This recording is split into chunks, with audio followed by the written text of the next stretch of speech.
Good afternoon everyone, and a very warm welcome to this beautiful and historic King's Chapel here in Amersham Old Town for the rather special occasion of George and Frankie's wedding.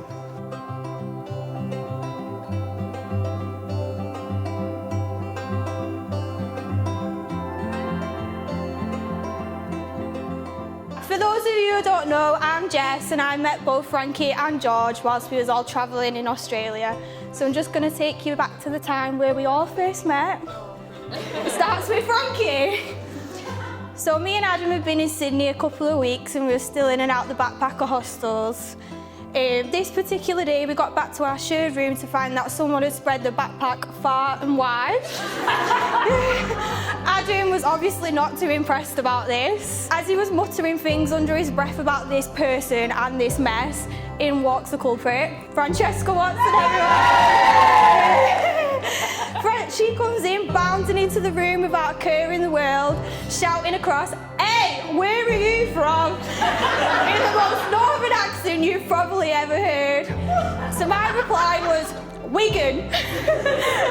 And from that day on, we couldn't get rid of her. Or it was more like Adam couldn't get rid of us. But you know, when you have Frankie as a friend, she's like family, and that bond truly is unbreakable. So it was after farming, we decided that we'd go our separate ways, and we said that we'd meet back in Brisbane in a few weeks' time. We finally met again for Frankie to tell us all about this boy she'd met on Fraser Island. An Essex boy, not her type, but he's hilarious, so she'll give him a go. In walks George, looking rather homeless, I must say. I took one look at George and I thought, I just don't get it. Sorry, pal. But honestly, I can say as I've got to know you, Frankie, and you, George, and you both as a couple, you are perfect for each other.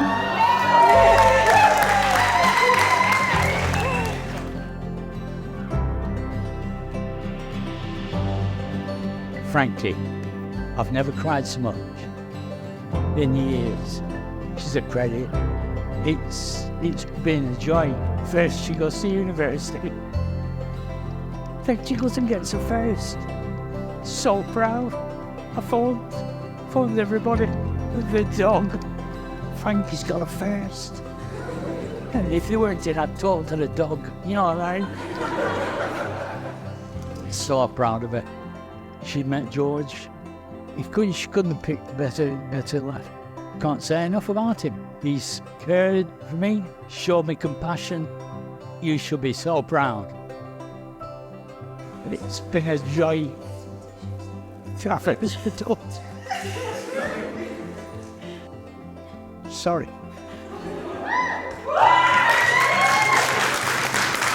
I'm such a mess. Forgive me, please.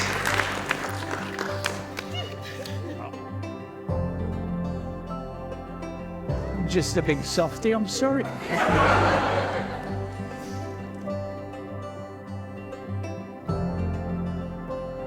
So marriage is a promise made in the hearts of two people.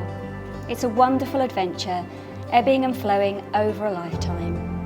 It's born out of love, respect and friendship. And today is the beginning of this new path for you both.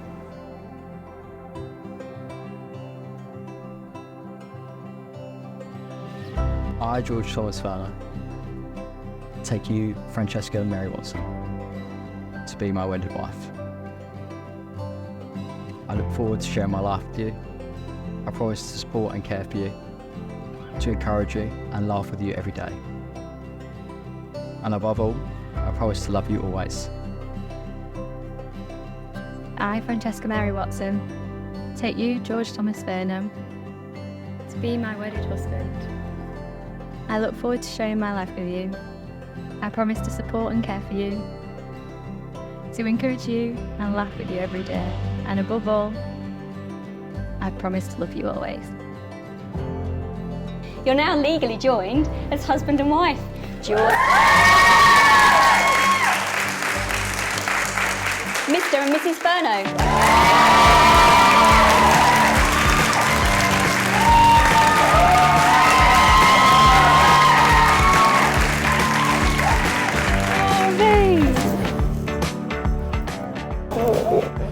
soon.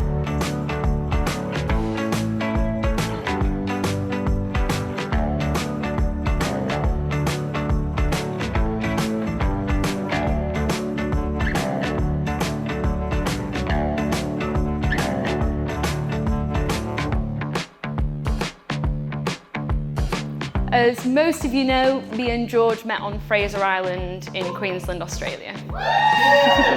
I first saw George with a t-shirt with an octopus on it, saying straws suck.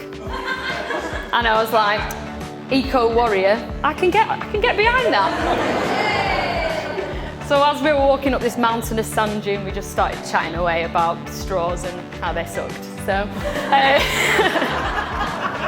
Later on that night, so fast forward through 5 litres of Australian's finest sweet and fruity white wine, served in a foil bag, affectionately known as goo, and a rather stumbled walk to the beach. We're sat there under these glittering stars, like the best stars you've ever seen, sat on the beach, listening to the waves hit the sand, in awe. Very drunk, but in awe. Then we hear a snap of a branch, and we turn round. Turns out we're surrounded by a pack of dingoes. Safe to say we were very scared. We both jumped up, screaming, shouting, waving our arms in the air, trying to make ourselves look as big as possible, laughing at each other because we just looked absolutely ridiculous. Safe to say we scared them away and made a very stumbled run off to camp, stealing a kiss at our near-death experience. Me and George aren't a very soppy couple, but I wanted to share a story. Earlier on this year, I had come home from work after a night shift, and it was the worst night shift ever. I cried in the car, George picked me up. Anyway, I went to sleep, unfortunately slept through my alarm, woke up, hair mad as anything, like, rushing round, grabbed a stale bagel, threw some peanut butter on it. George had made me a coffee and we sped to the train station. Get to the train station, I walk onto the platform and watch my train pass me to work. So I stood there, it's raining, it's miserable, it's cold, it's dark, it's horrible, and I'm just like, what do I do now? Anyway, I get a call, I answer my phone, and it's George saying, I'm in the car, the heating's on, don't worry, just get in the car and we'll wait for your next train. So it's Saturday night, he could be going out with the lads, he could be making his tea because he's not eating and he's starving. He could be having a little cheeky whiskey. This is dead soppy, you're gonna hate this. Our love isn't defined by grand romantic gestures. It's always little actions, day to day, that we do for each other. And that story, I bet you don't remember it. But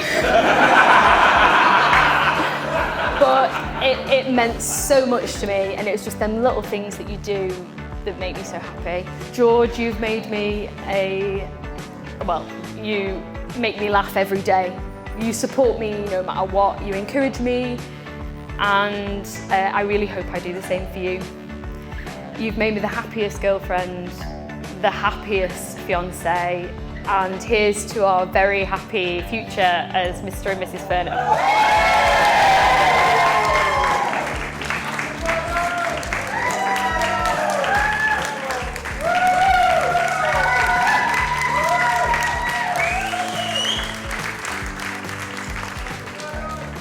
So I'm George's best man, Jake, and I've had the pleasure of knowing George since secondary school, way back when he was just a cheeky little grunger. And don't worry, that's not southern slang for queer.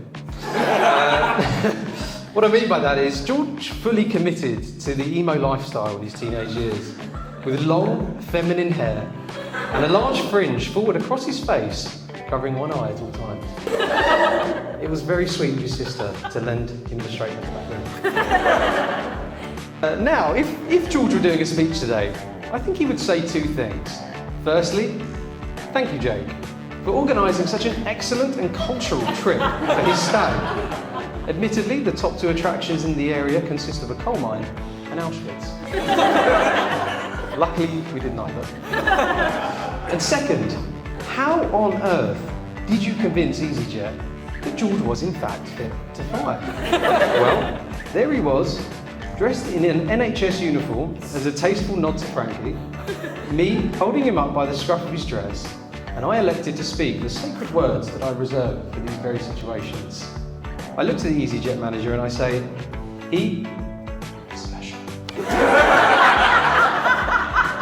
First time I met Frankie, I remember being impressed with how glamorous you were. Especially as we were going for a pint at the Checkers.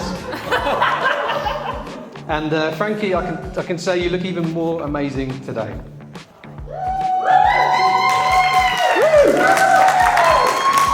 Remember fondly a bottomless brunch in which both the Furnos were on good form. Mrs. Furno, after a few cocktails, took a single look at my thumbs, looked me dead in the eyes and said calmly, wow, you had a traumatic birth.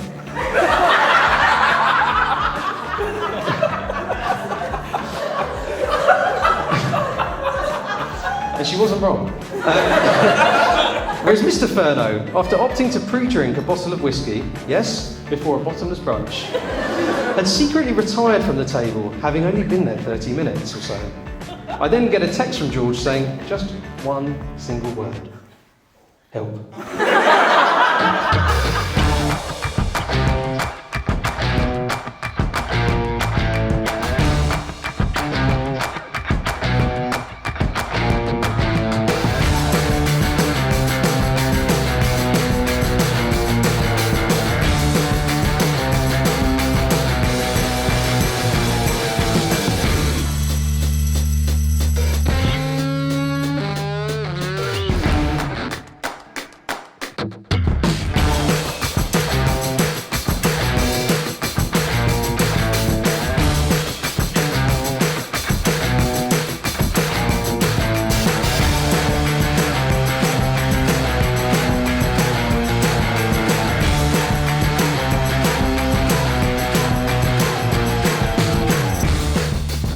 To the Furnos.